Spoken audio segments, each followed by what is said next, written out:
जब रशिया ने BRICS summit कराई और उसके अंदर 36 देशों ने अपनी भागीदारी दी।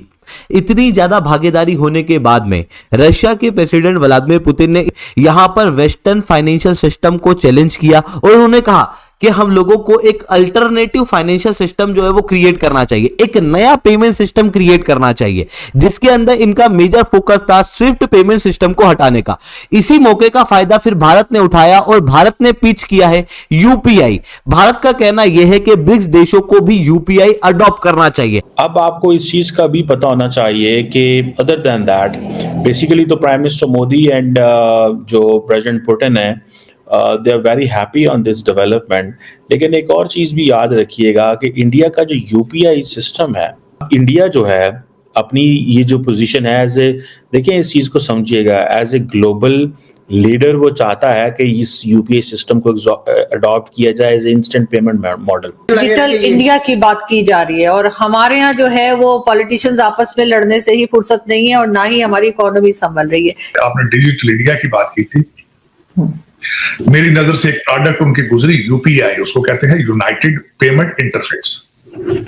I was shocked. अगले दिन मैंने मोदी जी की स्पीच उसके बारे में जब सुनी है, वो किस तरीके से उन्होंने सिंगापुर के साथ उसको अटैच किया है। उसका जो दायराकार है Bhutan, Nepal, Malaysia, Singapore, UAE, France, Oman and European union. इस वक्त 6.5 लाख भारतीय जो है वो सिंगापुर में है और वो जब पैसे भेजते हैं अब सिर्फ फोन नंबर पे पैसे भेज पाए। भाई दुनिया डिजिटल होके कहां से कहां चली जाएगी। हम दुनिया का वाइड एनालॉग कंट्री रह जाएंगे, हम दुनिया का म्यूजियम बने रहेंगे। दुनिया आके देखेगी कि 70 साल पहले इंसान ऐसे रहते थे, हम वो चल रहे। जो इंडिया गए पानीपुरी वाला, उसका क्यूआर कोड लगा हुआ है, कैश नहीं हो रहा, लोग लाइक चलते हुए स्कैन कर रहे हैं और उसने ऑडियो स्पीकर से कनेक्ट किया हुआ है, वो बताता है 25 रुपीज, ताकि वो रुके भी ना।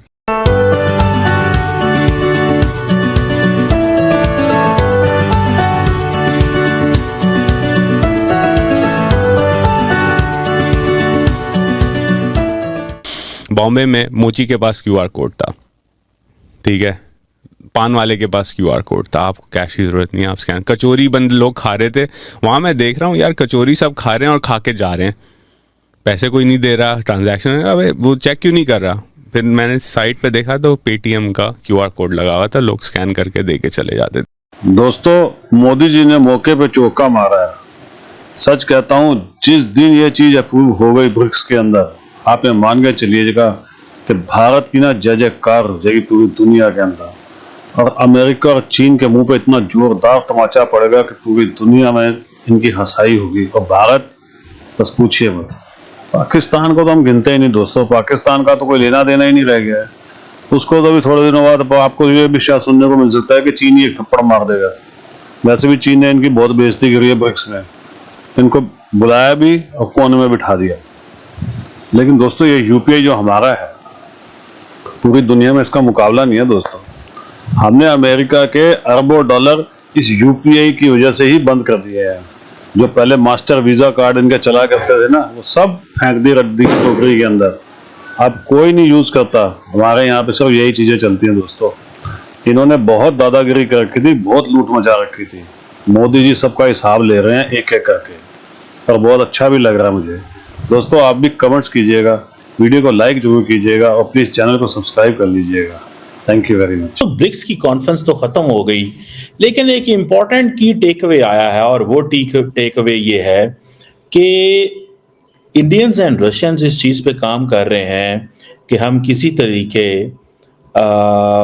जो डी डॉलराइजेशन है इसको अहमियत दी जा रही है। और अगर आपने देखा हो कि जो प्रेसिडेंट पुतिन है वो एक करेंसी नोट जो है वो लहरा रहे थे। अब आपको इस चीज़ का भी पता होना चाहिए कि अदर देन दैट बेसिकली तो प्राइम मिनिस्टर मोदी एंड जो प्रेसिडेंट पुतिन है they are very happy on this development. लेकिन एक और चीज़ भी याद रखिएगा कि इंडिया का जो यूपीआई सिस्टम है, जो यूपी मॉडल है इंडिया का, that is an interesting case study है ये। और ये ही वो सारा कुछ है जिसके अंदर व्हाट आई बिलीव कि वो चीज़ें करने जा रहे हैं। ठीक है ना जी। और इसमें आप देखेंगे कि आइंदा आने वाले दिनों के अंदर डी डॉलराइजेशन की बात चल रही है, इंडिया, रशिया, बाकी ये ममालिक जो है वो ये जो करेंसीज हैं इसको अहमियत दे रहे हैं। अब इंडिया जो है क्या वेस्टर्न बैक्ड पेमेंट प्लेटफॉर्म से स्टेप बाय स्टेप पीछे जाना चाहता है? बेसिकली वो ज़रूर जाना चाहता है, ताकि India wants to keep the western countries on toes. ये याद रखिएगा। वो कहते हैं ना कि अगले दिन आपने डॉक्टर जयशंकर को सुना होगा, उसने कहा कि why you need a BRICS as a club. तो उसने कहा भाई बात सुनो, you had your own club, you are not letting people to be in the club, so we created our own club, so what's the problem? मसला क्या है इसमें?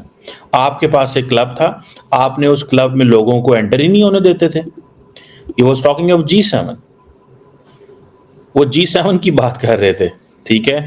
और G7 के साथ साथ उन्होंने क्या किया, उन्होंने कहा जी G20 बना लिया आपने। अब मुझे ये बताएं कि अगर आपने ये सारा कुछ कर लिया है तो देन व्हाई ऑन अर्थ जो आप जिसे कहेंगे ना नहीं अहमियत दे रहे हम ममालिक को, डेवलपिंग कंट्रीज को, ग्लोबल साउथ को। बेसिकली इंडिया जो है वो उसको अगर वेस्टर्न ममालिक अपना बंदा कहेंगे, लेकिन इंडिया वेस्ट का बंदा नहीं है, इंडिया अपना बंदा है। वो किस तरह कि उनको इस चीज़ को नहीं है कि अगर मैं ये कहूँगा, उनको इस चीज़ का भी तो पता है कि अगर चाइनीज़ इन्वेस्टमेंट करते हैं आके आपके फाइनेंशियल सिस्टम में, चाइनीज़ इन्वेस्टमेंट करते हैं आपके IT सेक्टर के अंदर, तो फिर क्या होगा? फिर पॉसिबिलिटी है कि वो आपके मुल्क में पेनिट्रेट कर जाएंगे, आपकी नेशनल सिक्योरिटी अंडरमाइन होगी। सो इंडियंस बड़ी स्मार्टली ये चीज़ें करते हैं। ये जो ब्रिक्स का बैंक नोट कमिंग आ रहा है, ठीक है जी, जस्ट ये चीज़ें लहराई गई हैं वहाँ पे। आपका क्या ख्याल है? India is not on board. और मैं एक बात बताऊँ आपको, कोई दबईद नहीं है भाई। अगर यूरोपियन यूनियन अपना करेंसी नोट बना सकता है तो ये क्यों नहीं बना सकते?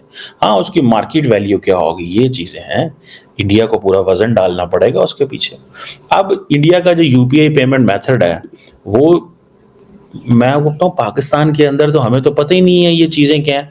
ये गवर्नमेंट ऑफ इंडिया ने जो यूनिफाइड पेमेंट इंटरफेस रखा हुआ है, ये जो इंस्टेंट पेमेंट सिस्टम है, ये national payment corporation of India जो है उन्होंने ये प्रोटोकॉल डेवलप किया।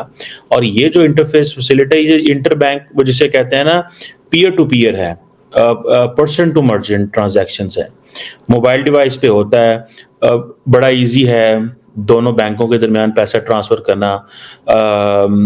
आपका मोबाइल नंबर चाहिए डिवाइस पर रजिस्टर करने के लिए विद द बैंक, और UPI का ID जो है वो that is used for transfer of the payment, जिसे वो कहते हैं ना, ये एक open source application programming interface है। और दूसरा ये है कि इमीडिएट पेमेंट्स आपकी सर्विस हो जाती है। और जो रिजर्व बैंक ऑफ इंडिया जो है वो इसको रेगुलेट करता है। इंडियन बैंक्स जो हैं उन्होंने UPI एनेबल्ड ऐप्स कर दी हुई हैं गूगल प्ले के ऊपर एंड बाकी के ऊपर, ठीक है जी। अब इंडिया जो है अपनी ये जो पोजीशन है एज ए, देखिए इस चीज़ को समझिएगा, एज ए ग्लोबल लीडर वो चाहता है कि इस UPI सिस्टम को अडॉप्ट किया जाए as a instant payment model.